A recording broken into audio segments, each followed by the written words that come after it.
ఒకసారి running material open చేసుకొని last page మొత్తం చూడండి, మీకు లెసన్స్ షార్ట్ కట్స్ ఉన్నాయి.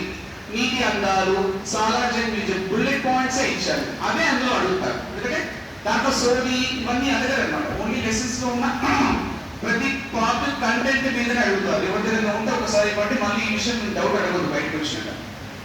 అయితే నాకు రిపీట్ అవ్వదు. లెసన్స్ లో ఉన్నవి మన యొక్క పర్ఫార్మెన్స్ ని దృష్టిలో పెట్టుకుని నేను చేసిన పాఠాలన్నీ చదువుకున్నా కూర్చొని. నాకు ఇదే పని, నేను అప్డేట్ చేసుకోవడం.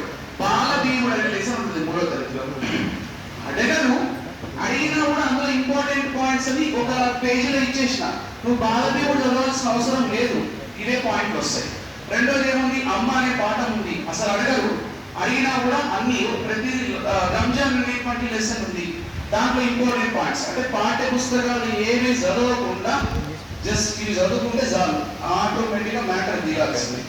ఎందుకు నేను ఇలా చేశానంటే, ఒక నేను చదువుకునేటువంటి